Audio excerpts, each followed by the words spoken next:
अच्छा ज्वाइन किया। हेलो बच्चों, मॉर्निंग मॉर्निंग सारे स्टूडेंट को मॉर्निंग। अब हम लोग देखो पिछले क्लास क्या पढ़े थे। बहुत तरह का सोल्यूशन को अध्ययन हम लोग कर रहे थे। तो शुरू से सोल्यूशन पढ़ रहे हैं हम लोग। पहले सबसे पढ़े थे कोई भी लिक्विड में सॉल्यूट डालोगे तो सोल्यूशन बनेगा। ठीक है। लिक्विड में सॉल्यूट पदार्थ को डालने पर हम लोग सोल्यूशन का प्रिपरेशन किए थे। और यह बहुत तरह का हम लोग सोल्यूशन पढ़े थे। Lowering of vapour pressure, elevation in boiling, depression in freezing point. ठीक है बेटा। तो ये सारे सोल्यूशन जो था जिसमें लिक्विड में सॉल्यूट पदार्थ को डाला गया था और तब सोल्यूशन बनाकर उसका हम लोग चारों थ्योरी डिराइव किए थे। पिछले क्लास में बहुत इंपॉर्टेंट थ्योरी मैंने पढ़ाया था। एक विशेष प्रकार का सोल्यूशन बनाया था। इसमें दोनों वोलाटाइल पदार्थ था। नॉन वोलाटाइल मैंने मिक्स नहीं किया था। वोलाटाइल मतलब हुआ कि दोनों जो पदार्थ लिए थे सोल्यूशन बनाने के दौरान दोनों लिक्विड था। लिक्विड जो भी होता है वो वोलाटाइल पदार्थ होता है। वैसा पदार्थ जिसको हीट करने पर वेपर प्रोड्यूस करता हो वैसे पदार्थ को हम लोग वोलाटाइल पदार्थ करते हैं। और एक नॉन वोलाटाइल पहले हम लोग मिक्स किए थे। नॉन वोलाटाइल का मतलब होता है प्योर सॉलिड। सॉलिड पदार्थ होना चाहिए, लिक्विड गैस नहीं होना चाहिए।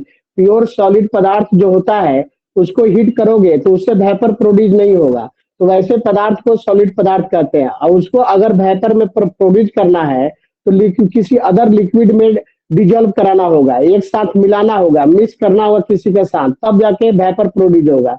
तो पिछले क्लास में बेटा मैंने पढ़ाया था दो लिक्विड का मैंने सॉल्यूशन लिया था, दो वोलेटाइल सर पदार्थ। हाँ हेलो। सर हाँ, हाँ हो गया सर, बोलिए। हो गया। नहीं सर, बड़ा करना था, हो गया। बड़ा करना आप ना करोगे, छोटा बड़ा। हो तो गया सर, हो दो गया, हम लोग, वही सब। ठीक है, थैंक यू थैंक यू। दो लिक्विड पदार्थ को एक साथ हम लोग मिक्स किए थे जिसका नाम था vapour pressure of liquid in liquid. और इससे हम लोग बहुत सारे ऑब्जर्वेशन किए थे फार्मूला का। जैसे कि बैक साइड का कुछ हम आप लोगों को जितने फार्मूला डिराइव कर देता हूँ बता देता हूँ। जैसे आपको मैंने बताया था फार्मूला में कि partial pressure of A vapour pressure of A into mole fraction of A. एक फार्मूला ये आया था बेटा, पार्शियल प्रेशर ऑफ ए बड़ा equal to vapour pressure of pure liquid A nought और into mole fraction of A. दूसरा मेरा formula derive किया था partial pressure of B of P nought B into mole fraction of B. ये मैंने formula derive किया था। सारा फार्मूला यूज करेंगे, ध्यान देखिए, बड़ा इंपॉर्टेंट थ्योरिया है। इसके बाद तीसरा फार्मूला मैंने आपको डिराइव किया था टोटल प्रेशर के टर्म में। टोटल प्रेशर, पीटी का मतलब हुआ total pressure. PT means total pressure. Total pressure बराबर होता है partial pressure, total sum of partial pressure. तो partial pressure of A plus partial pressure of B एक टोटल प्रेशर के बराबर हो गया। अब हम वैल्यू इसका रख देंगे। जैसे टोटल प्रेशर बराबर इसका पीए का वैल्यू हम लोग इतना रख सकते हैं। तो PA naught A into mole fraction of A plus PB naught into mole fraction of B. ये फार्मूला हम लोग बताए थे। यह डाल्टन लॉ के द्वारा फार्मूला था। ये दोनों फार्मूला था जो रॉल्स लॉ ने दिया था। ये रॉल्स लॉ के द्वारा था।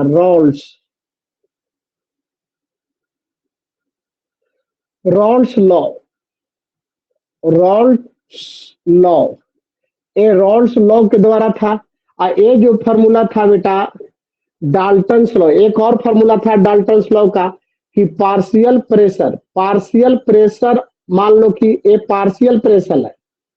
पार्शियल प्रेशर, पार्शियल प्रेशर बराबर मोल फ्रैक्शन।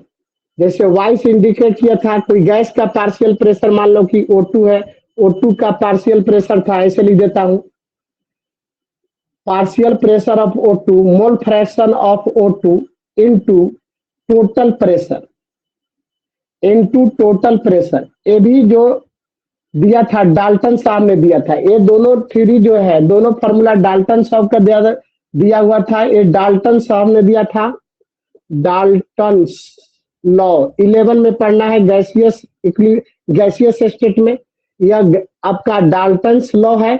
और ये जो फार्मूला दिया था रॉल्स साहब ने दिया था। इतना ही हमने पिछले क्लास में बाबू आप लोगों को बताया था। ये इतना चीज तो मैंने पढ़ा दिया था, ठीक है। अब आगे हम और बताने जा रहे हैं। आज का मेरा मिशन होगा, जो सोल्यूशन बनाने का मिशन है, इसको तो बताया है। इसको एक जगह ड्रॉ करना चाहते हैं तो आप लोग ड्रॉ कर सकते हो, ठीक है बेटा। अब हम लोग आगे चलते हैं, ठीक है ना बेटा। तो इसको मिटाते हैं, चलो मिटा देता हूं। अब हम लोग बहुत एक इम्पोर्टेंट चीज पढ़ने जा रहे हैं, जो इस टाइप का सोल्यूशन आज हम लोग पढ़ेंगे। अभी तक आपने सोल्यूशन बना, लिक्विड और सॉल्यूट का मिक्स किया, लिक्विड और सॉल्यूट, लिक्विड और सॉल्यूट को मिलाया तो सोल्यूशन बनाया, दो लिक्विड को मिलाया तो सोल्यूशन बनाया। अभी तक दो चीज को आपने मिल लिया, दो पदार्थ को मिलाया, एक लिक्विड एक सॉल्यूट। दूसरा मैंने सोल्यूशन बनाया, एक लिक्विड एक सॉल्यूट के द्वारा तीन चार गो किया। जो दूसरा मैंने टाइप का सोल्यूशन बनाया, दोनों लिक्विड दोनों वोलेटाइल सब्सटेंस था, सब्सटेंस को मिक्स किया तो एक सोल्यूशन बनाया। उससे हमने वेपर प्रेशर यहाँ निकाला, लिक्विड इन लिक्विड का। ये फार्मूला अभी जस्ट आपने देखा, डिराइव किया। आज हम पढ़ाने जा रहे हैं, बहुत इंपॉर्टेंट, सारे बच्चे के माइंड में रहता है। इसलिए रहता है कि यह हम हर साल सवाल पूछता है 12 में, और कंपटीशन में भी, नीट और जेईई मेंस में हमेशा इससे टच करते रहता है प्रॉब्लम, जिसका नाम होगा हेनरीज लॉ।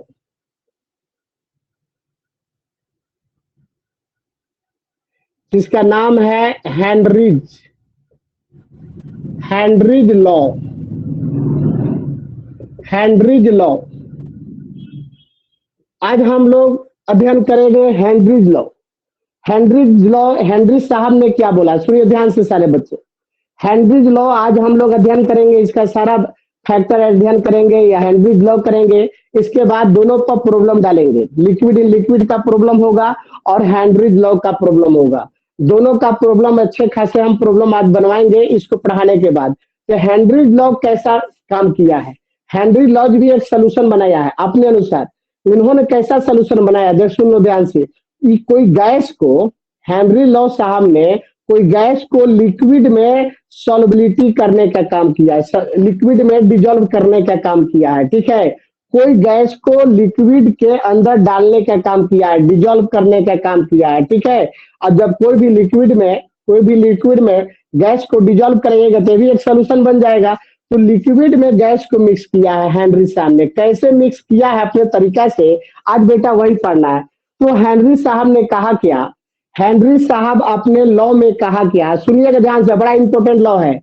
हेनरी साहब ने कहा solubility of gas, solubility of gas in liquid, solubility of gas in liquid is directly proportional to the partial pressure of gas above the liquid, above the liquid। यानी कहने का मतलब मेरा है कि हेनरी, मेरा नहीं कहने का मतलब है, हेनरी साहब का कहने का मतलब है, उन्होंने कहा कोई भी गैस को लिक्विड में हमको सॉल्युबल करना है, यानी उसका सॉल्युबल करना है, घुलाना है। तो उन्होंने एक लॉ दिया, क्या दिया भाई, कि solubility of gas in liquid, solubility of gas in liquid is directly proportional to the partial pressure of gas above the liquid surface।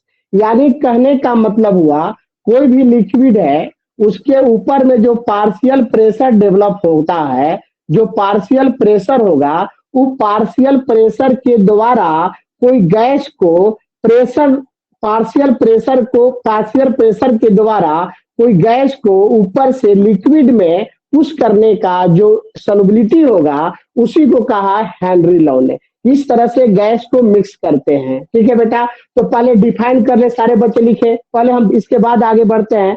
Henry law का डिफिनेशन लिखे, solubility of gas, solubility of gas,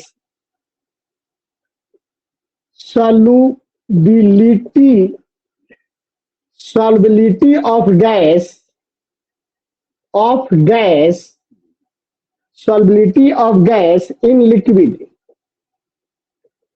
in liquid, solubility of gas in liquid is directly proportional, is directly, is directly proportional, is directly proportional to the gas, is directly proportional of the gas of the gas of the gas of the gas above above liquid surface above liquid surface above liquid surface above liquid surface full stop। देखो Henry laws का define किया, solubility of gas in a liquid, gas को liquid में soluble करना है, is directly proportional to the part, sorry sorry sorry छूट गया है बेटा, छूट गया है, डिफिनेशन अधूरा हो गया है, sorry, is directly proportional to the sorry Babu, is directly proportional to the partial pressure of gas, partial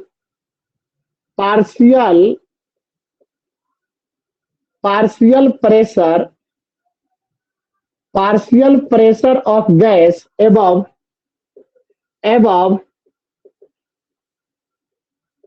liquid surface above liquid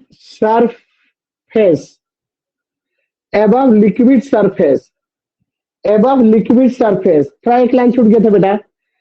तो अब देखो solubility of gas in liquid is directly proportional to the partial pressure of gas above liquid surface, यानी liquid surface के ऊपर जो partial pressure के द्वारा gas को लिक्विड में जो डिजोल्व कराया जाता है उसी को एक्सप्लेन किया है हेनरी लॉ साहब ने किया। तो एक यहाँ पर लाइन लिख सकते हैं, ध्यान से देखेंगे, उतारेंगे नहीं। सॉल्युबिलिटी ऑफ गैस, देखो नोट में मैं लिखता हूं, नोट में NOT, यहां लिख रहा हूं सॉल्युबिलिटी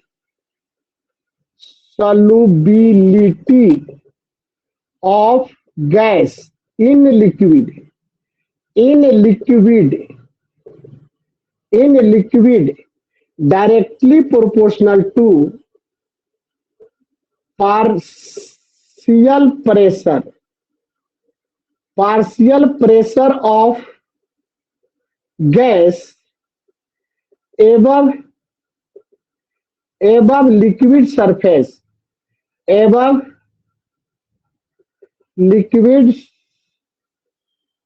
liquid surface।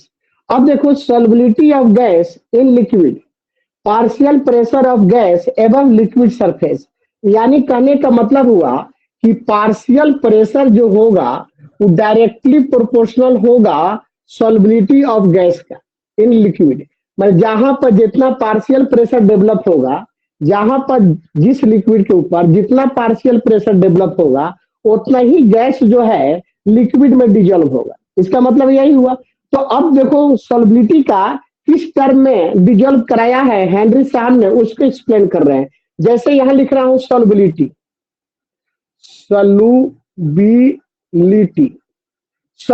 का मतलब हुआ, जो हेनरी साहब ने टर्म लिया सॉल्युबिलिटी का, solubility of gas in liquid, mole fraction of gas, ऐसा टर्म लिया है, मोल फ्रैक्शन के टर्म में लिया है, मोल fraction of gas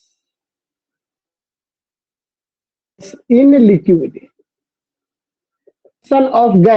liquid, solubility कैसे डिजोल्व करेगा, यानी गैस का जो मॉलिक्यूल्स होगा लिक्विड में किस प्रकार से डिजोल्व होगा, तो मोल फ्रैक्शन के रूप में डिजोल्व होगा, मोल fraction of gas in liquid. ठीक है बेटा, मोल fraction of gas in liquid. थोड़ा उलट के मैं लिखता हूं, अभी फार्मूला को कैसे लिखता हूं ध्यान देगा, partial pressure of gas, partial pressure of gas above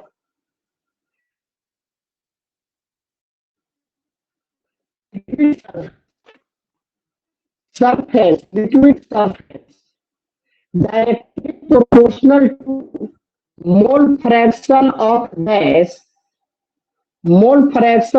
gas in liquid। यानी इसको पढ़ सकते हैं solubility of gas in liquid, gas in liquid, partial pressure of gas, आवाज कट रहा है सर। क्या हुआ? हेलो, आवाज और कट रहा था, आप और सही कोई हो का गए। आवाज कट रहा है बाबू? वो करता होगा तो 6 सेकंड में जाता है। Partial pressure of gas above liquid surface directly proportional to solubility of gas in liquid. और सॉल्युबिलिटी ऑफ गैस को मोल फ्रैक्शन के रूप में गैस का फ्रैक्शन जो या मोल फ्रैक्शन के द्वारा दिखाया गया। ठीक है बेटा, ये बहुत इंपॉर्टेंट सूर्य है, बहुत इंपॉर्टेंट। समझ गया, सारा सवाल तेरा हो जाएगा। नहीं समझेगा एक भी सवाल तेरा नहीं होगा। समझने पर डिपेंड करता है कि सवाल तेरा हुआ कि नहीं हुआ। बहुत इंपॉर्टेंट, आपका चैप्टर भी समाप्त होने जा रहा है। अगला वीक में उम्मीद है कि समाप्त हो जाएगा चैप्टर एक शानदार चैप्टर भी स्टार्ट करेंगे केमिकल काइनेटिक्स से। आपका रेट ऑफ रिएक्शन, उसमें सारा पढ़ना, ऑर्डर ऑफ रिएक्शन वह चालू करेंगे और उम्मीद है कि डेली कर देंगे आप लोगों क्लास। अब यहाँ देखो, partial pressure of gas above liquid surface, सब क्लियर करूंगा धीरे धीरे। Solubility of gas in liquid. ठीक है बेटा, अब डायरेक्टली प्रोपोर्शनल को हटाना होगा ना। तो डायरेक्टली प्रोपोर्शनल को हटाना होगा। अच्छा, ऊपर से उतारो तो बेटा, ऊपर उतार लिए हैं, ऊपर उतार लिया बेटा डिफिनेशन। आनंद उतार लिए हो? हेलो, यस सर, ऊपर उतार लिए हैं, ऊपर उतार लिए हैं। हाँ, यहाँ तक समझ में आ गया ना है बेटा? यस सर, उतारिए। हाँ, तो ध्यान कंसंट्रेट माइंड रखिएगा, बड़ा इंपॉर्टेंट जगह पर हम पहुंचे हुए हैं।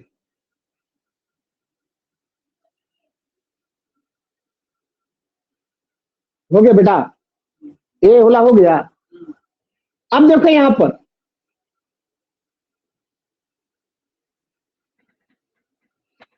हाँ देखिए बेटा, मैंने कुछ नहीं कहा है हेनरी साहब ने कि partial pressure of gas above liquid surface के ऊपर यह प्रेशर डेवलप होता है और directly proportional to mole fraction of gas in liquid, यानी solubility of gas in liquid. मान लिक्विड में या मोल फ्रैक्शन के रूप में गैस डिजोल्व होगा। ठीक है, या गैस जो किस रूप में डिजोल्व होगा, तो मोल फ्रैक्शन के रूप में डिजोल्व होगा। उन्होंने, हेनरी साहब ने कहा है मोल फ्रैक्शन की तरह हम डिजोल्व कराएंगे। अब डायरेक्टली प्रोपोर्शनल को बेटा हटाना होगा, तो यहाँ हेनरी साहब ने एक कांस्टेंट यूज किया है।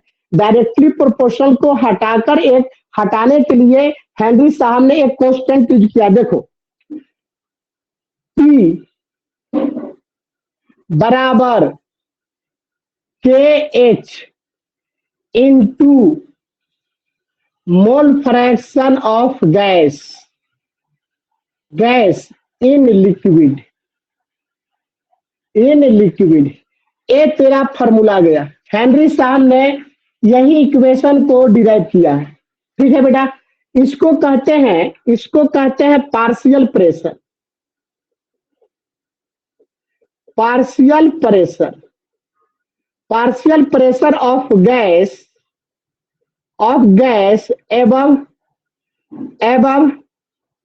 Liquid surface. इसको बेटा कहते हैं हेनरीज कांस्टेंट। क्या कहते हैं? Henrys constant.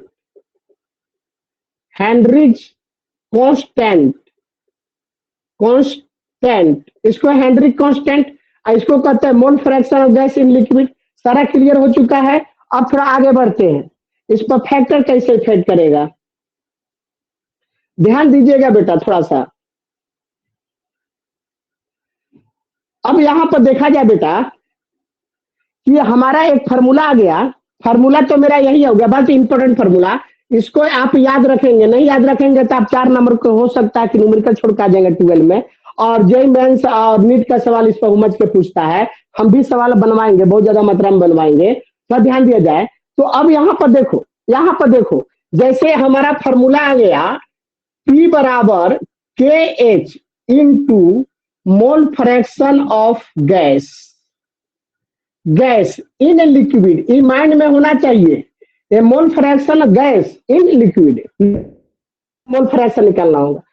अब यहां देखो KH यानी KH जो होगा, अगर इसका वैल्यू बढ़ता है, KH का अगर वैल्यू बढ़ेगा, हेनरी कांस्टेंट का वैल्यू बढ़ेगा, तो पार्शियल प्रेशर क्या होगा? कम होगा कि बेसी होगा? कम हो जाएगा। बढ़ेगा सर, बढ़ेगा। नहीं, यहां पर देखो, जैसे अब ऐसे लिख सकते हो P बटा में KH बराबर मोल fraction of gas in liquid, ऐसे लिख सकते हो, लिख सकते हो कि नहीं लिख सकते हो।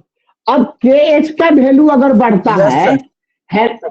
हेनरी कांस्टेंट का वैल्यू बढ़ता है, तो पार्शियल पार्शियल प्रेशर का वैल्यू क्या होगा, कम होगा। और जब पार्शियल प्रेशर का वैल्यू कम होगा तो यह डायरेक्टली प्रोपोर्शनल है आपका solubility of gas in liquid का, है कि नहीं है। अगर प्रेशर बढ़ेगा, सर अगर आपका केएच का वैल्यू बढ़ेगा तो प्रेशर घटेगा, प्रेशर अगर घटेगा तो आपको लिक्विड में गैस जो है कम सॉल्युबल होगा। बात समझ में आया, ध्यान दीजिएगा। अगर हेनरी कांस्टेंट का वैल्यू बढ़ता है, अगर हेनरी कांस्टेंट का वैल्यू वेरिएबल है, हेनरी कांस्टेंट का वैल्यू वेरिएबल होगा तो डिफरेंट गैस का डिफरेंट वैल्यू होगा केएच का वैल्यू, ठीक है। या गैस पर डिपेंड करेगा, नेचर ऑफ गैस पर डिपेंड करेगा, नेचर ऑफ सॉल्वेंट पर डिपेंड करेगा कि सॉल्वेंट कैसा है, लिक्विड कैसा है, जल्दी से जल्दी गैस को अंदर जाने दे रहा है कि नहीं जाने दे रहा है, और किस टाइप का नेचर का गैस है। बहुत सारा गैस इनसोल्युबल होता है, बहुत सारा गैस सोल्युबल होगा, बहुत सारा गैस हाईली सोल्युबल होगा, तो केएच के वैल्यू पर डिपेंड करेगा। माने डिफरेंट गैस का जो वैल्यू होगा केएच का डिफर करेगा, कांस्टेंट नहीं वैल्यू रहेगा। डिफरेंट गैसों का वैल्यू डिफरेंट केएच का वैल्यू होगा, ठीक है। तो केएच का वैल्यू बढ़ेगा तो पार्शियल प्रेशर घटेगा, पार्शियल प्रेशर घटेगा तो मेरा गैस जो है आपका लिक्विड में कम सोल्युबल होगा। अगर केएच का वैल्यू घटेगा तो पार्शियल प्रेशर बढ़ेगा, पार्शियल प्रेशर बढ़ेगा तो दबाएगा लिक्विड में प्रेशर प्रेशर दबाएगा तो यहाँ गैस जो है लिक्विड में ज्यादा से ज्यादा सोल्युबल होगा। बात समझ में आया, बात समझ में आया, कोई दिक्कत, कोई दिक्कत नहीं। अब यहाँ पे एक बात आ गई, यस सर। अगर प्रेशर अगर बढ़ता है बेटा, अगर प्रेशर बढ़ता है तो solubility of gas in liquid में बढ़ेगा, यानी गैस जो है लिक्विड में ज्यादा सोल्युबल होगा। क्लियर है। अगर प्रेशर घटता है बेटा, अगर प्रेशर घटता है तो लिक्विड में गैस कम सोल्युबल होगा। क्लियर है। अगर केएच का वैल्यू बढ़ता है बेटा, केएच का वैल्यू बढ़ता है तो सॉल्युबिलिटी ऑफ गैस जो होगा कम होगा, ठीक है। अगर केएच का वैल्यू कम होता है, जितना कम होगा केएच का वैल्यू उतना ही गैस लिक्विड में ज्यादा सोल्युबल होगा। क्लियर है। अब सुनो, टेम्परेचर की बात आएगी। अगर टेम्परेचर कहीं बढ़ता है बेटा, ए बेटा टेम्परेचर अगर बढ़ता है तो केएच का वैल्यू बढ़ जाता है। अगर टेम्परेचर पर डिपेंड करता है हेनरी लॉ कांस्टेंट का वैल्यू, टेम्परेचर बढ़ेगा केएच का वैल्यू बढ़ेगा, टेम्परेचर घटेगा तो केएच का वैल्यू घटेगा, टेम्परेचर बढ़ेगा तो केएच का वैल्यू केएच का वैल्यू बढ़ेगा, और केएच का वैल्यू बढ़ेगा तो solubility of gas in liquid में कम सॉल्युबल होगा। टेम्परेचर घटेगा तो प्रेशर का केएच का वैल्यू घट जाएगा, जब केएच का वैल्यू घटेगा तो सॉल्युबिलिटी ऑफ गैस यानी गैस आपका लिक्विड में ज्यादा सोल्युबल होगा। ओके, तो राइट, बात समझ में आया। अगर प्रेशर बढ़ेगा, प्रेशर बढ़ेगा लिक्विड में गैस ज्यादा सोल्युबल होगा, अगर प्रेशर घटेगा तो आपका लिक्विड में कम गैस सोल्युबल होगा। ये रटा गया तेरे को, हम सब लिख रहे हैं, रटा गया है, ठीक है, इतना क्लियर है। अब यहाँ हेलो, क्लियर है बेटा, क्लियर है ना। आगे बढ़ता हूँ, आगे बढ़ता हूँ बेटा। बहुत सुंदर सा क्लास है, बहुत सा सुंदर सा थ्योरी भी है, आज क्लियर है। अब देखो यहाँ ध्यान दो, जैसे नेक्स्ट पॉइंट बेटा, ऊपर से उतारो, पहले ऊपर से उतार लो, ऊपर से जल्दी उतारो तो। उतार लिए सर। उतार। ठीक है, उतार लिए तो अच्छी बात है।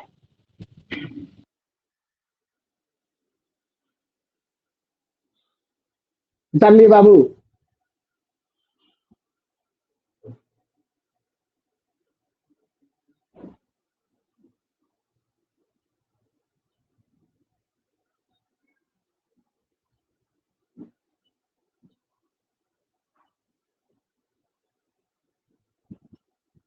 हो गया, ये उतार लिए हैं।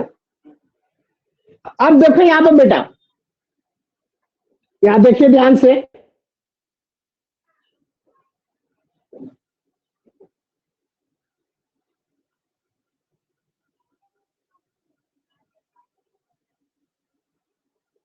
यहाँ देखा जाए बेटा,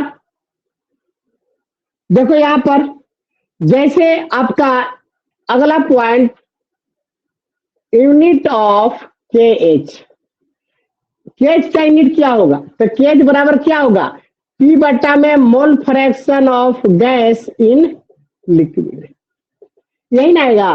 तो पी का तो यूनिट होता है एटीएम, और मोल फ्रैक्शन का यूनिट नहीं होता है, मोल फ्रैक्शन लेस यूनिट होता है, ठीक है बेटा, ये इसका यूनिट नहीं होगा, कट जाता है, तो एटीएम होगा, या बार भी लिखते हैं, है आपका प्रेशर का यूनिट बार भी होता है, एटीएम भी होता है, या एमएम ऑफ एचजी होता है, या पास्कल होता है, कुछ भी लिख सकते हो, जो टर्म में सवाल देगा बेटा वो बनेगा, या ईटीसी। यह तो हो गया। अगर यूनिट पूछता है कि हेनरी कांस्टेंट का यूनिट क्या होता है, तो आप एटीएम में दिया हो तब पर भी सही, बार दिया है तब पर भी सही, एमएम ऑफ एचजी दिया है तब पर भी सही, और आपका पास्कल में दिया है तब पर भी सही। मैंने मोल कंसेप्ट का, बेसिक कंसेप्ट का पैकेज दिया है, उसमें सारा कन्वर्सन मैंने बताया है, सारा यूनिट दिया है, उसको आप ध्यान में रखेंगे यूनिट को, तो फिजिकल केमिस्ट्री में आगे बहुत निकल जाओगे। बहुत सवाल आपसे बनने लगेगा, खाली यूनिट में घबराता है बेटा, ठीक है।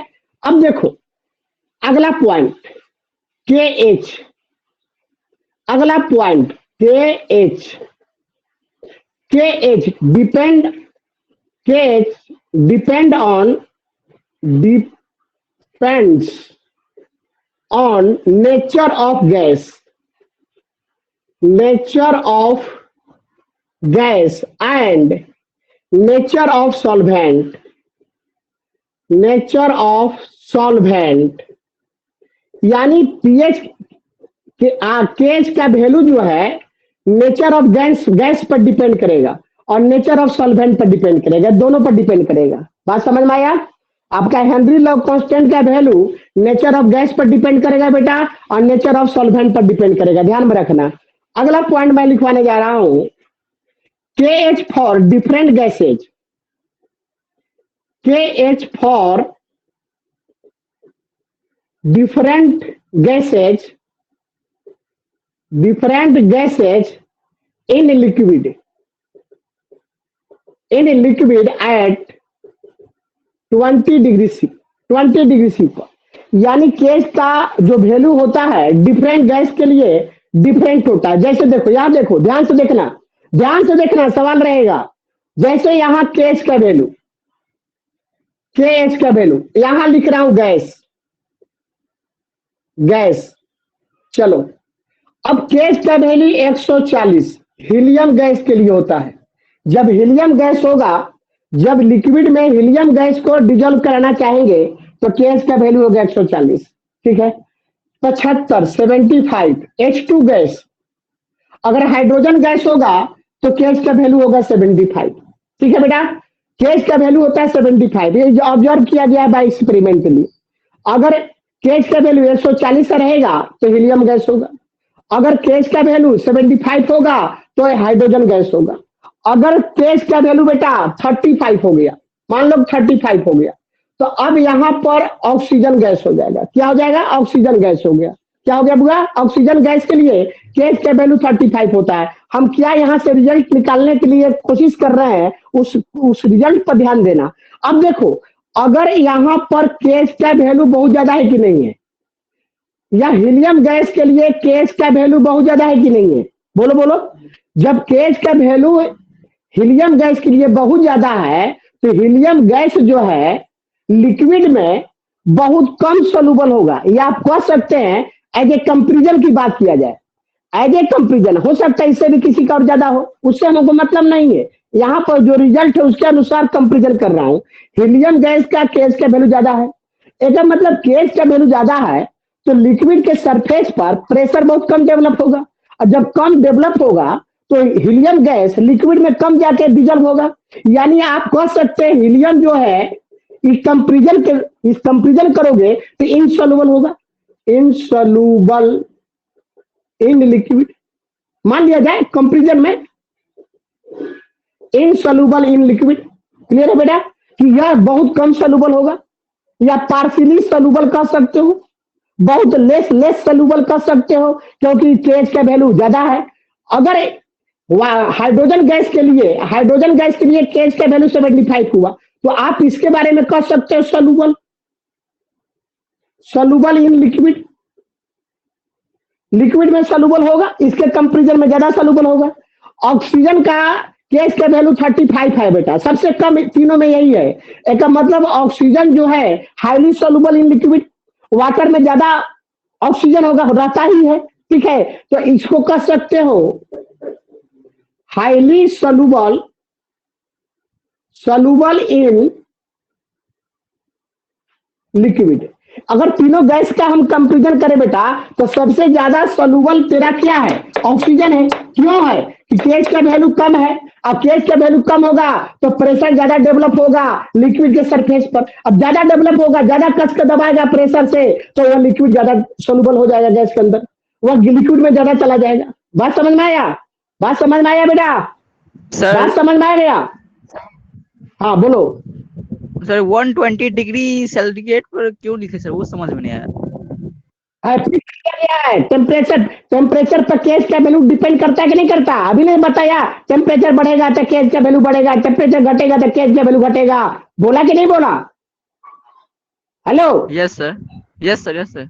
तो टेम्परेचर पर डिपेंड किया गया है, तो टेम्परेचर फिक्स करके ना कोई वैल्यू को मेजरमेंट किया जाएगा बेटा।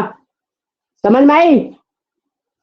जिस चीज को डिपेंड कर रहा है, वेरिएबल है, तो उसको कांस्टेंट रखना नहीं पड़ेगा, तब ना कोई वैल्यू को हम चेक करें। हो सकता है टेम्परेचर बढ़ेगा तो केएच के वैल्यू में फर्क आ जाएगा, फिर से आ जाएगा, ठीक है। Yes yes yes. इसको उतारो, जल्दी उतारिए बेटा, बड़ा इंपॉर्टेंट थ्योरी है, इसको उतारो जल्दी। समझ में आया बाबू? फर्स्ट लाइन में क्या लिखा है सर? यूनिट बटा में Unit x of gas K। In liquid. इधर लास्ट बटा में एक्स कहा? यहाँ सबसे ऊपर सर कॉर्नर यही, यही ना बाबू लिखे हैं। हेलो, यूनिट ऑफ केएच बराबर बटा में mole fraction of gas in liquid, formula में नहीं आएगा तो इतना बराबर एटीएम या और बार ईटीसी। ठीक है, समझ में आ गया? Yes sir. उतार लिए? Yes sir.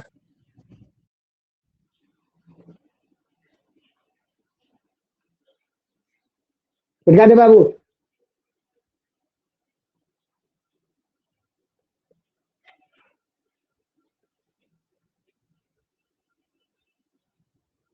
हो गया?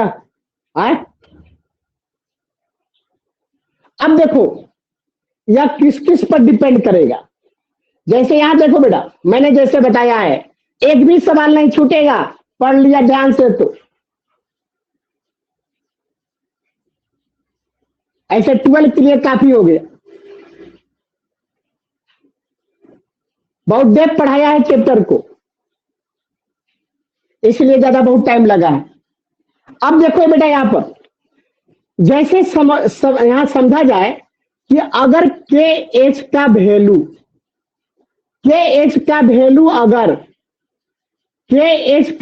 अगर इंक्रीज करता है, ठीक है, एरो अप, एरो का मतलब इंक्रीज करता है, तो के एच का वैल्यू इंक्रीज करेगा तो सॉल्युबिलिटी ऑफ गैस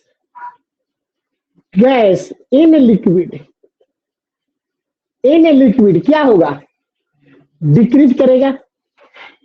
अगर केएच का वैल्यू अगर इंक्रीज करेगा तो सॉल्युबिलिटी गैस का इन लिक्विड में क्या होगा? डिक्रीज करेगा, और सॉल्युबिलिटी भी डिक्रीज करेगा। सॉल्युबिलिटी डिक्रीज करेगा, आयरन नीचे का मतलब डिक्रीज, यह सॉल्युबिलिटी भी डिक्रीज करेगा, ठीक है बेटा। अब यहां देखो टेम्परेचर हो गया। अगर टेम्परेचर इंक्रीज करता है, अगर टेम्परेचर बेटा इंक्रीज करता है तो के एच का वैल्यू भी इंक्रीज करेगा। अगर टेम्परेचर इंक्रीज करेगा तो के एच का वैल्यू भी इंक्रीज करेगा। बात समझ में आया? अगर टेम्परेचर इंक्रीज करेगा तो के एच का वैल्यू भी इंक्रीज करेगा, और जब के एच का वैल्यू इंक्रीज करेगा तो solubility of gas in liquid क्या होगा? डिक्रीज करेगा। यही से सब सॉल्व बन जाएगा। बात समझ में आया? और यहां लिख सकते हो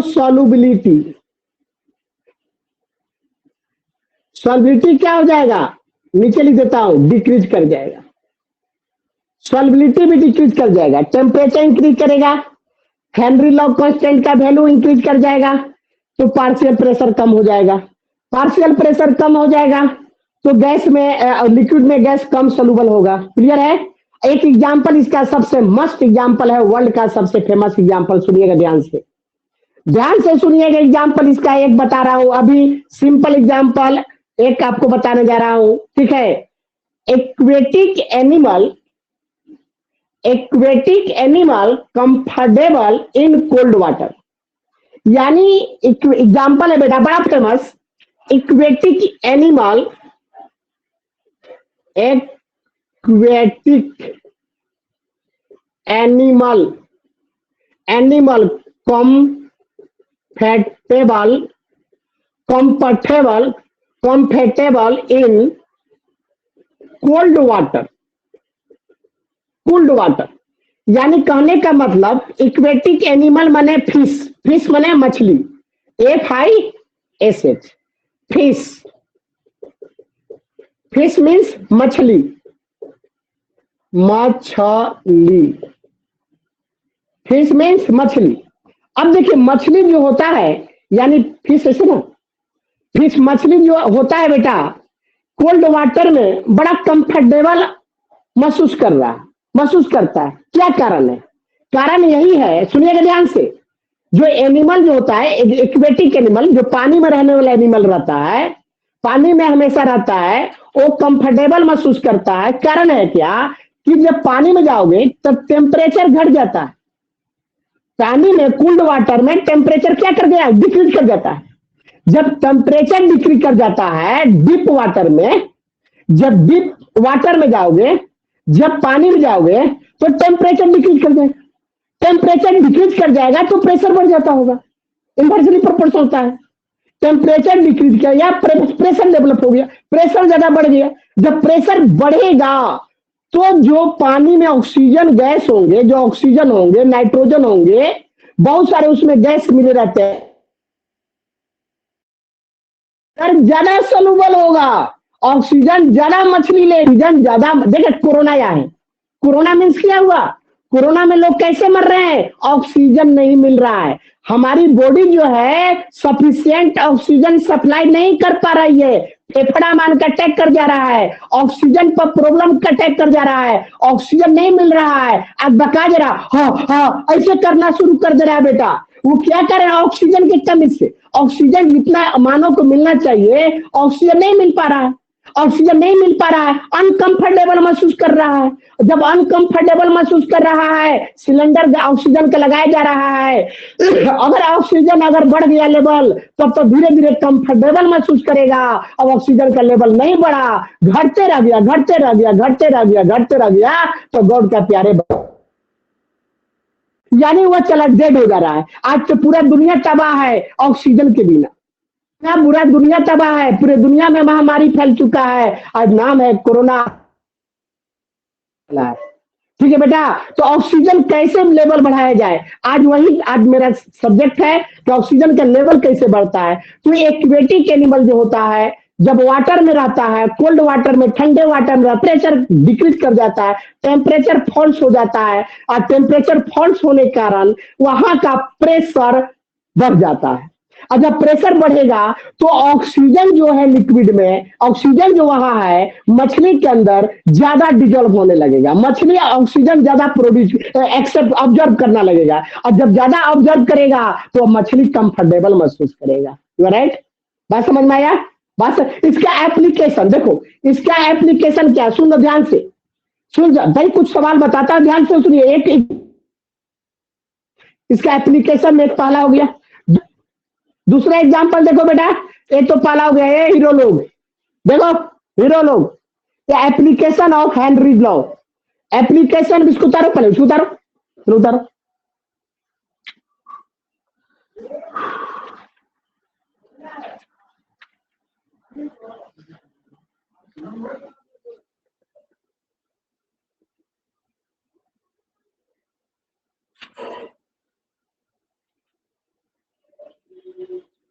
उतार लिए,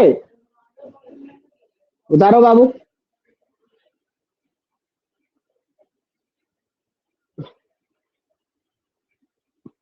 अंदर आ रहे।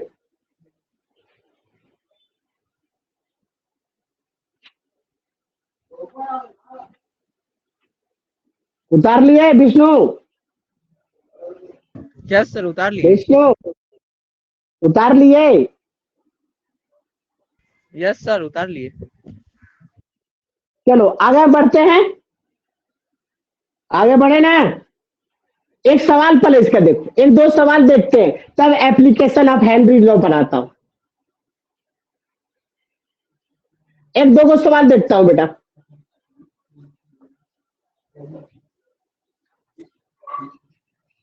देखो सवाल, देखो सवाल देखो।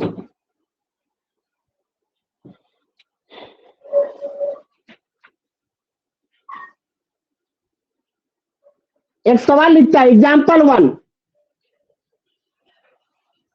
करा KH for CO2 at KH for CO2 at 298 kelvin. 298 kelvin is 1.67 into 10 to the power 8 kilo pascal है। इतना पास्कल है, पास्कल PA फुल स्टॉप। कर रहा है calculate mass of, calculate the mass of CO2, mass of CO2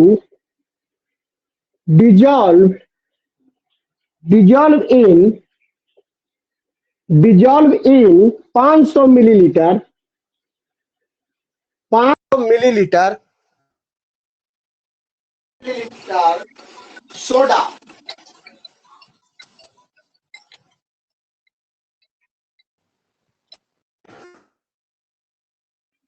hello, नाम प्रणाम के ना आपके हैं? संतोष ना ऑफिस में ना है बाबू, अभी हम क्लास ले रहे हैं, क्या बात है?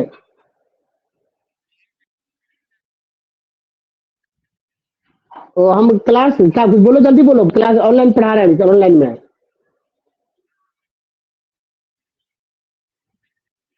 और तभी हम क्लास में है, क्लास में है। ठीक है। हाँ बेटा, अब यहाँ पर देखा जाए सवाल, सवाल क्या था? 500 मिलीलीटर सोडा, सोडा वाटर है, वाटर में पानी है। 500 मिलीलीटर सोडा एट 2.5 ATM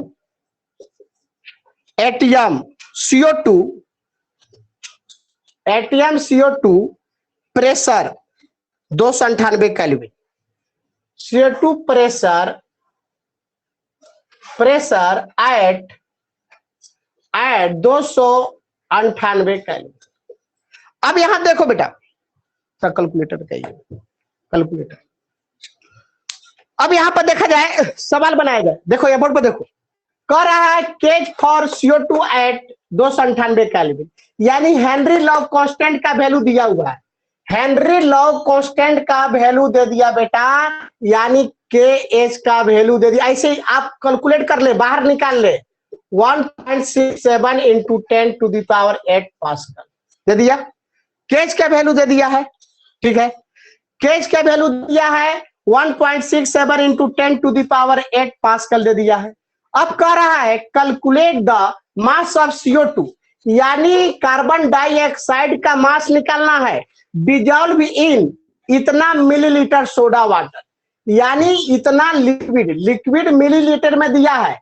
इस मिलीलीटर में कितना कार्बन डाइऑक्साइड का मास डिजॉल्व होगा एट 2.5 ATM CO2 प्रेशर। इतना प्रेशर डेवलप करने के बाद यह कार्बन डाइऑक्साइड का मास इस लिक्विड में कितना डिजॉल्व होगा, यही मास निकालना है। तो यहां प्रेशर भी मालूम है, प्रेशर तेरे को दे दिया है 2.5 ATM दे दिया है। तो मेरा फॉर्मूला क्या होगा, यहां पर देखो ध्यान से, पहले फॉर्मूला यूज करो, ध्यान से देखना फॉर्मूला। तो पार्शियल प्रेशर बराबर के H into mole fraction of gas in liquid, यही है। अब आपका मोल फ्रैक्शन देखो बेटा, मोल fraction of gas, mole fraction of CO2 लिख सकता हूं, CO2 इन लिक्विड बराबर P बटा में KH, ऐसा लिख सकता हूं, ऐसा तो लिख सकता हूं आराम से।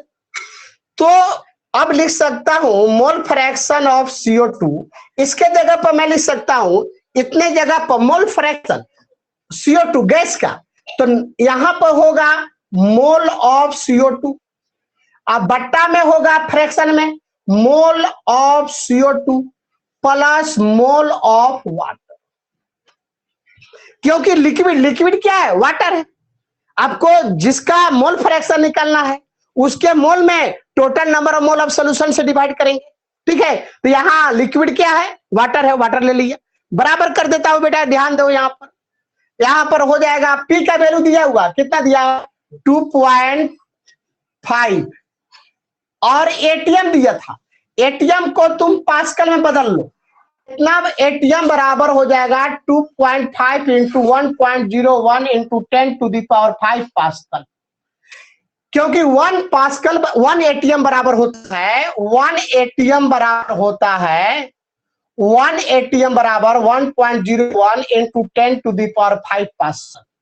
1 एटीएम का वैल्यू होता है इतना, तो इतना एटीएम था, इतना में 1 एटीएम के पास्कल के से मल्टीप्लाई कर दिया, तो टोटल एटीएम पास्कल में कन्वर्ट हो गया कि नहीं हो गया। अब क्योंकि आप केमिस्ट्री में यूनिट सेम रखेंगे, अगर यूनिट डिफर होगा सवाल तेरा का नहीं बनेगा, इतना ध्यान में रखना, यूनिट आप सेम रखेंगे नहीं तो गड़बड़ा जाएंगे, ठीक है बेटा। अब यहां देखो ध्यान से, अब एक जाएगा 1.01 इंटू 10⁵, अब बट्टा में केज का वैल्यू कितना है 1.67 इंटू 10⁸।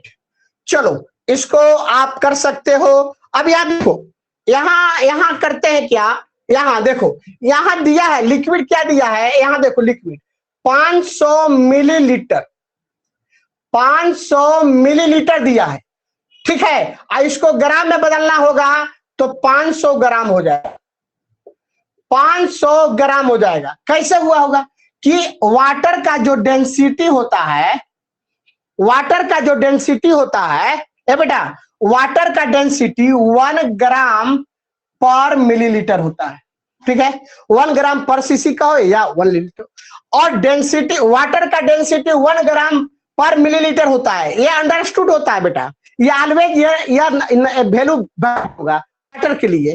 तो अब डेंसिटी बराबर तेरा हो जाएगा मास बटा में वॉल्यूम, अब मास बराबर बेटा हो जाएगा डेंसिटी इंटू वॉल्यूम, और डेंसिटी 1, वॉल्यूम 500 मिलीलीटर बराबर 500 ग्राम हुआ कि नहीं हुआ, 500 ग्राम हो गया बेटा। कैसे हुआ समझ में आया, 500 ग्राम कैसे आया, यहां से आया बेटा, यहां से आया, ठीक है, ठीक है। तो अब यहां देखो, अब यहां इसको ऑपरेशन करता हूं बेटा, रुक जाओ ऑपरेशन कर रहा हूं, पहले इसका वैल्यू बताओ, वैल्यू इसमें मल्टीप्लाई करो, जल्दी बताओ, चलो इसको मल्टीप्लाई करो, कितना आ रहा है, जल्दी करो कैलकुलेट, जल्दी करो कैलकुलेट, इसको मल्टीप्लाई करके इससे भाग दो, 2.5 इंटू 1.01 मल्टीप्लाई करो, करो जल्दी,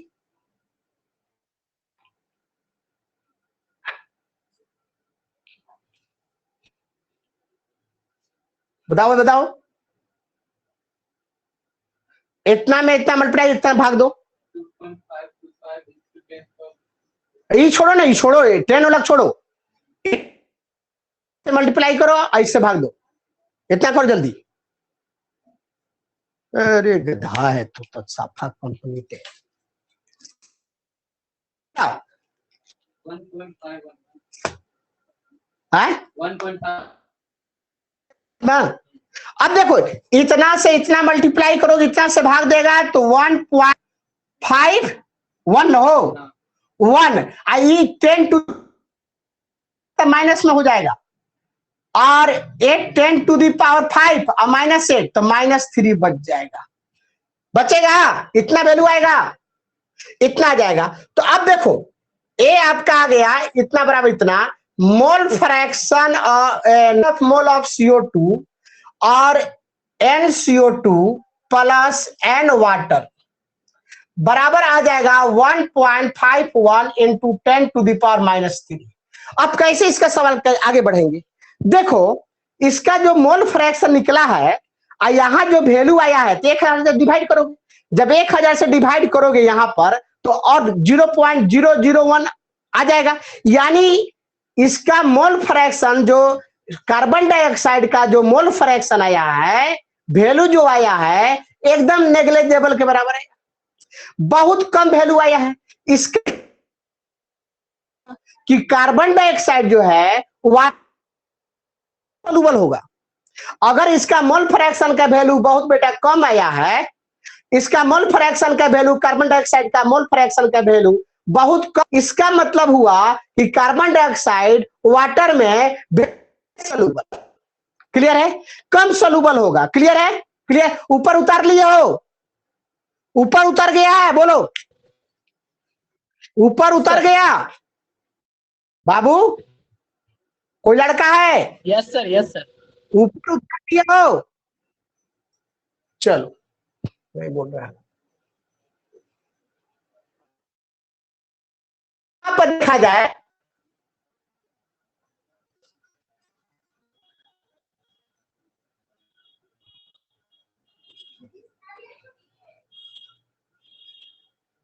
ये तो हो गया है। अब यहां पर आ गया वैल्यू बाबू कि मोल ऑफ CO2 बट्टा में mole of CO2 plus mole of water बराबर 1.51 इंटू 10⁻⁻3, यानी कहने का मतलब हुआ यहां पर, यहां नोट में मैं लिखता हूं कि mole of CO2 very less soluble in water, इस पॉइंट को लिख सकता हूं कि वाटर में कार्बन डाइऑक्साइड का सॉल्युबिलिटी होगा बिल्कुल नेग्लिजिबल के बराबर होगा, जब नेग्लिजिबल के बराबर होगा देखिए यहां पर इसका मोल हम जोड़ेंगे इसमें तो इसमें कोई फर्क पड़ेगा नहीं पड़ेगा, तो आप ऐसे लिख सकते हो NCO2 बट्टा में N मोल वाटर बराबर 1.51 इंटू -3, इतना आ गया। हमको यह निकलना था कार्बन डाइऑक्साइड का मास कितना डिजोल्व होगा, ठीक है बेटा, अब निकालता हूं, देखो ध्यान से, इसका मोल निकालने के लिए इसके वेट बटा में मॉलिक्यूलर वेट से डिवाइड करना होगा, इसका वेट मान लेता हूं 1 है, मॉलिक्यूलर वेट 44 है और इसका वेट कितना है 500 ग्राम है, निकाले वाटर का वेट 500 ग्राम और बट्टा में 18 हो जाएगा बराबर 1.5 इंटू 10⁻⁻3 हो जाएगा। चलो इसको भी मिटकाता हूं बेटा, इसको भी मिटका रहा हूं यार, थोड़ा इंपॉर्टेंट सवाल हेनरी लॉ का, बहुत इंपॉर्टेंट सवाल। अब यहां से हम कर सकते हैं बेटा x/44 इंटू 18 बटा में इतना बराबर 1.51 इंटू 10⁻⁻3। अब ऐसा कर सकते हैं 18x बराबर 1 हो जाएगा, वो गुणा हो जाएगा ना, बोलो, तो ये हो जाएगा 5 के 20 की 0, 5 2 22 और 2 अंडा और इंटू 1.51 इंटू 10⁻⁻3। अब x बराबर आ जाएगा, तेरे को देखो ए औलाद -3 10⁻, ये 3 अंडा कट जाएगा, कट जाएगा नहीं कट जाएगा, कट जाएगा ना, कट जाएगा, आराम से देखते रहना कहां कटेगा, दिमाग को चौकन्ना बनाते रहना चाहिए। तो ये 22 इंटू 1.51 बट्टा में 18 आ जाएगा। अब x बराबर आ गया बेटा, x बराबर आ गया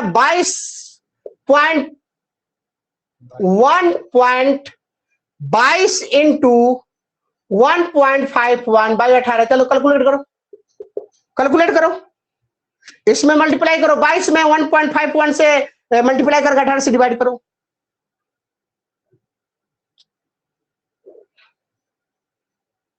कर लिए 16.61 by 9. 16, 0.61. अरे 18 से भाग दिए हैं। 9 by 9 बोल रहा हूँ। 16 16 पॉइंट 61. है 61. 61 बटा में 9। हाँ।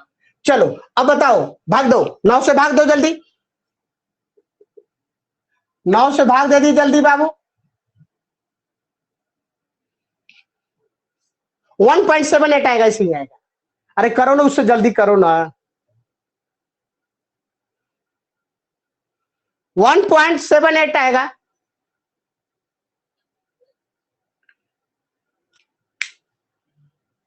कितना आया? 1.84. 1.8। चलो 1.8 ग्राम, यानी कार्बन डाइऑक्साइड पानी में कितना डिजॉल्व होगा? 1.8 ग्राम। समझ में आया सवाल? बहुत शानदार सवाल था। ठीक है, इसको उतार लो बेटा, उतार लो, जल्दी उतार लो, जल्दी उतार लीजिए।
उतार लिया,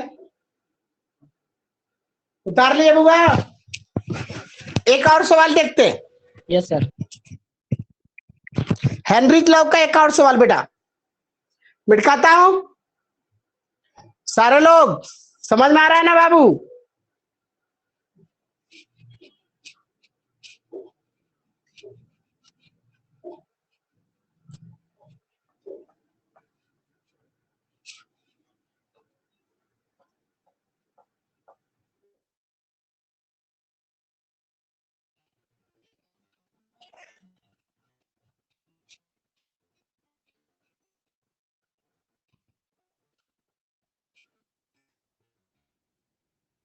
एक और सवाल भी है और हुआ है।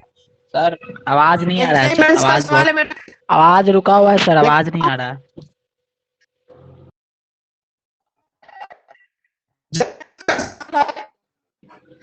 सर आवाज नहीं आ रहा है, सर आवाज नहीं आ रहा है।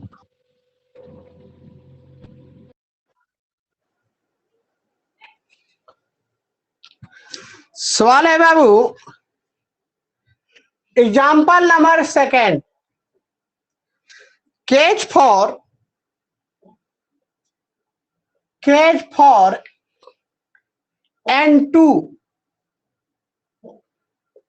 N2 is 1 into 10 to the power 5 atm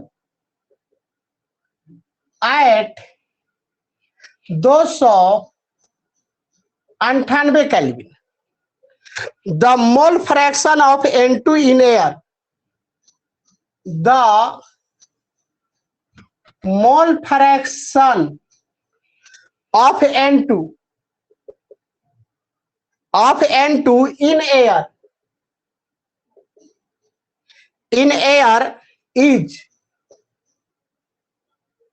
air is 0.8. The number of mole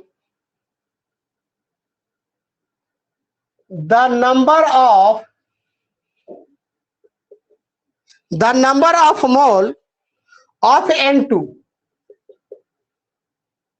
N2 from air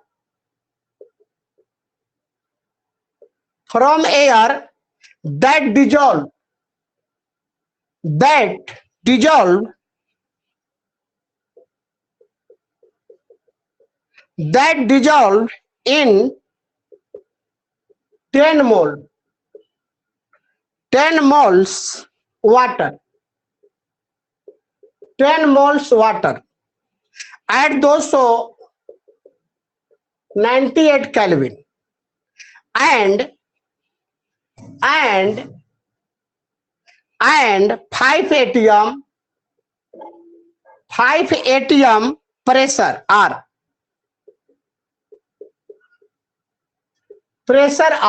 full stop. अब यहां पर देखा जाए बेटा, सवाल ये जेईई मेंस का है, ये जेईई मेंस का सवाल है बेटा, बड़ा इंपॉर्टेंट सवाल है। देखो बेटा यहां कह रहा है केज फॉर N2 इज इतना, यानी हेनरी कांस्टेंट का वैल्यू दे दिया इतना एटीएम। चलो केज का वैल्यू दे दिया, यहां लिखता हूं वैल्यू, केज का वैल्यू दे दिया है तेरे को कितना 1 × 10⁵ एटीएम, इतना दे दिया। कह रहा at 298 kelvin the mole fraction of N2 in air, air में मोल फ्रैक्शन दिया हुआ है N2 का मोल फ्रैक्शन एयर में 0.8 दिया, एयर में दिया है। The number of mole of N2 from air say that dissolve in 10 mole of water, 10 mole water में डिजॉल्व करना है, एयर से कितना डिजॉल्व होगा वाटर एट इतना केल्विन, 5 atm प्रेशर, मैंने एयर का ही प्रेशर दिया है, टोटल प्रेशर, पार्शियल प्रेशर नहीं दिया है, टोटल प्रेशर दिया है। तो देखो यहाँ पर सवाल को समझो, बड़ा इंपॉर्टेंट सवाल था, बहुत सारा बच्चा गलती कर दिया था। सवाल को समझिए, यहाँ पर एक ही चीज दिया है आपका है हेनरी कांस्टेंट का वैल्यू। चलो यह सवाल आप समझिए बढ़िया से, इस टाइप का सवाल आते रहेंगे, मिलते रहेंगे लाइफ में। जैसे एक कंटेनर लिया, देखो यहाँ पर एक मैंने कंटेनर ले लिया, चलो एक कंटेनर ले लिया, इस कंटेनर में मैंने क्या किया 10 मोल वाटर रख दिया, इस कंटेनर में मैंने 10 मोल वाटर ले लिया, 10 मोल वाटर बोला था, 10 मोल वाटर ले लिया, ठीक है। इसके बाहर क्या है, एयर है, यही कंटेनर के बाहर क्या है, एयर, हवा है, इसमें बहुत सारे गैस रहेंगे, इसमें कंटेनर के बाहर जो बेटा है यही नहीं एयर हुआ, यही एयर है। इसमें बेटा एयर में नाइट्रोजन गैस नहीं होगा, इसमें नाइट्रोजन भी होगा, हाइड्रोजन भी होगा, ऑक्सीजन भी होगा, बहुत सारा और गैस भी होगा। एयर में तो बहुत सारे गैस होते हैं, एक थोड़ी नाइट्रोजन होगा, ठीक है। तो कह रहा है एयर से इसका प्रेशर दिया है, इसका प्रेशर दिया है, एयर का टोटल प्रेशर दिया है, या पीटी का वैल्यू दिया है, टोटल प्रेशर 5 atm, एयर का प्रेशर दिया है, पार्शियल प्रेशर नहीं दिया है, एयर में प्रेशर दिया है 5 atm, क्योंकि एयर से उसको डिजोल्व करना है, तो एयर में प्रेशर उसको होगा अब 5 atm, ठीक है, बात समझे।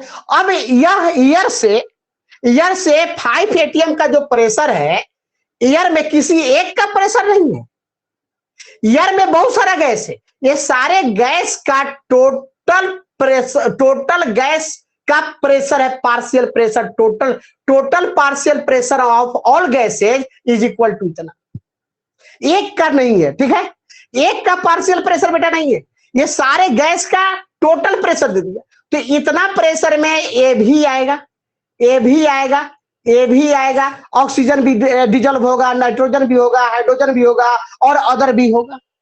बात समझ में आई? लेकिन हमको डिजॉल्व का सबसे मतलब नहीं है, नाइट्रोजन कितना डिजॉल्व होगा इस लिक्विड में उसको वैल्यू निकालना है, कितना मोल डिजॉल्व होगा इसी को निकालना है, यही नहीं निकालना है। तो पहले हम क्या करेंगे कि नाइट्रोजन का पार्शियल प्रेशर निकालने का प्रयास करेंगे। इसका पार्शियल प्रेशर मालूम हो जाएगा तो मोल फ्रैक्शन से हम काम कर सकते हैं, ठीक है। तो एक फॉर्मूला हमने बताया था अकॉर्डिंग टू डाल्टन्स लॉ का कि पार्शियल प्रेशर ऑफ नाइट्रोजन बराबर मोल fraction of nitrogen into total pressure, ऐसा मैंने फॉर्मूला डिराइव किया है। तो नाइट्रोजन का पार्शियल प्रेशर एन बराबर मोल फ्रैक्शन दिया है, इसका नाइट्रोजन का मोल फ्रैक्शन एयर में दिया है, एयर में मोल फ्रैक्शन दिया है 0.8 और टोटल प्रेशर 5 दे दिया है ना 5। अब 8 × 5 = 40, यानी पार्शियल प्रेशर आपका आ जाएगा इतना आ जाएगा, यानी 4 atm आ जाएगा इसका पार्शियल प्रेशर। आ जाएगा नहीं आ जाएगा? 4 atm, इतना एटीएम आ जाएगा नाइट्रोजन का पार्शियल प्रेशर। 4 atm के द्वारा इस लिक्विड के सरफेस पर प्रेशर डेवलप होगा और यही लिक्विड के सरफेस पर जो नाइट्रोजन का पार्टिकुलर प्रेशर निकाल लिया मैंने, 5 atm में 4 atm इसी का प्रेशर है। एक मतलब है ये सब बहुत कम डिजॉल्व होगा। बात समझ में आया कि 4 atm तो यही ऑब्जर्व कर ले रहा, 4 atm के द्वारा जो लिक्विड में जो नाइट्रोजन जितना मोल डिजॉल्व होगा इसी को निकालना है कि नहीं? तो अब तो हमारा निकल गया पार्शियल प्रेशर। तो पार्शियल प्रेशर निकल गया बेटा, तो हेनरी लॉ लगा देंगे। तो पार्शियल प्रेशर ऑफ नाइट्रोजन बराबर KH into mole fraction of gas, mole fraction of N2 in water. कर सकता हूं कि नहीं कर सकता हूं? इतना कर दिया। अब यहां पर ऐसे कर लेता हूं, N2 इन वाटर, ऐसा कर लिया। अब आपका हो जाएगा ए हो जाएगा PN2 बट्टा में KH आ जाएगा नहीं आ जाएगा? अब यहां पर देखो आराम से बन जाएगा, यहाँ कॉन्सेप्ट को नहीं समझना था ना, तो यह P1 जो नहीं यूज कर देता है, यहाँ 5 लिख देगा। बात समझे? देख घबरा जाएगा, तू एयर क्या था, थोड़ा था पार्शियल प्रेशर, वो तो पूरे गैस का पार्शियल प्रेशर था, टोटल प्रेशर दिया था, तो प्रत्येक गैस का पार्शियल प्रेशर तो निकाला जा सकता है अगर मोल फ्रैक्शन मालूम होगा। क्लियर है? तो अब यहां पर आप ऐसे लिख सकते हो इसका मोल फ्रैक्शन का कैसे, तो मोल ऑफ N2 बट्टा में mole of N2 plus mole of water. Mole of O2 भी लिख सकते हो, कोई दिक्कत नहीं होगा, क्योंकि ऑक्सीजन भी तो कुछ डिजॉल्व होगा, हाइड्रोजन भी, लेकिन बहुत कम डिजॉल्व होगा, उसको लिखो ना लिखो बाद में नेग्लेक्ट करना पड़ेगा, इसलिए मैं यहां पर नहीं लिख रहा हूं बेटा। तो अब यहां पर लिख देता हूं N2 का वैल्यू पार्शियल प्रेशर कितना है, 4 आया है। KH का वैल्यू कितना है, 10⁵ है। चलो अब इसका मोल N2 बट्टा में अब आ जाएगा number of mole N2 plus number of mole water बराबर 4 × 10⁻⁵। फिर वही कैसे आ गया कि नाइट्रोजन का मोल फ्रैक्शन बहुत कम आया वैल्यू, इसका मतलब नाइट्रोजन भी वाटर में बहुत कम सॉल्युबल होगा। इसका मतलब यही हुआ कि यहां से देखो ऊपर मिटका दे, ऊपर मिटका रहा हूं बेटा, ऊपर मिटका रहा हूं, ऊपर क्वेश्चन मिटका दे, ऊपर मिटका रहा हूं बेटा। बहुत सुंदर सवाल था।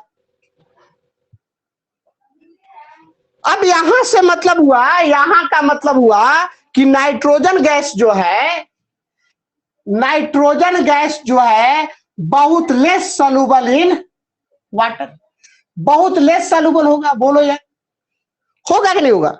होगा ना, क्योंकि मोल फ्रैक्शन कम आ रहा है। मोल फ्रैक्शन आ जाएगा 4 बटा में 1.50 आ जाएगा 0.00004, तो बहुत कम आया। इसका मतलब है इसका अमाउंट वाटर में बहुत कम गया है। आप इसके साथ ऐड करोगे तो नेग्लिजिबल के बराबर हो जाएगा, इसका वैल्यू में ज्यादा फर्क नहीं आएगा। यही ना मतलब हुआ यहाँ का। तो नहीं आया तो इसका मतलब क्या हुआ कि नंबर ऑफ मोल N2 और नंबर ऑफ मोल वाटर, बराबर 4 इंटू 10⁻⁻⁵ इतना आ जाएगा, इतना तो आ जाएगा। Number of mole of water दिया हुआ है, number of mole of water दिया हुआ है बेटा, ये आपका वाटर का नंबर ऑफ मोल दिया हुआ है N2, आइए 10 दिया हुआ है, 4 इंटू 10⁻⁵ हो जाएगा। और नंबर ऑफ मोल कितना एयर से डिजोल्व होगा वाटर में, वही निकलना था, बराबर हो जाएगा 4 इंटू 10⁻⁵ इंटू 10, और N2 बराबर हो जाएगा 10⁻⁴ मोल, यही डिजोल्व। बात समझ में आया? बच्चा गलती कहाँ किया था कि पार्शियल प्रेशर 5 रख लिया था। अभी पार्शियल प्रेशर 5 रखने से सारा सिस्टम गड़बड़ हो जाएगा। पार्शियल प्रेशर नहीं दिया था, वो तो टोटल प्रेशर एयर में दिया था। एयर में तो बहुत सारे गैस होते हैं, तो उसका एक का पार्शियल प्रेशर था नहीं, एक का पार्शियल जिसका हमको जरूरत था उसको निकालना पड़ा। हमको सुविधा था मोल फ्रैक्शन देकर, डायरेक्ट निकाल दिया फॉर्मूला लगाकर, कहीं ना लगाए होंगे, ठीक है, निकाल लिया, इसके बाद आ गया, समझ में आ गया। अब आज का बेटा सेवा इतना ही समाप्त हुआ, फिर मिलेंगे नेक्स्ट क्लास में, ठीक है। इसका और न्यूमेरिकल बहुत सारा बाकी है, न्यूमेरिकल लेकर और +3 लेकर, ठीक है। आज का सेवा समाप्त हुआ, थैंक यू। तो उतार रहे, रुकिएगा। ठीक है बेटा, रख क्लोज।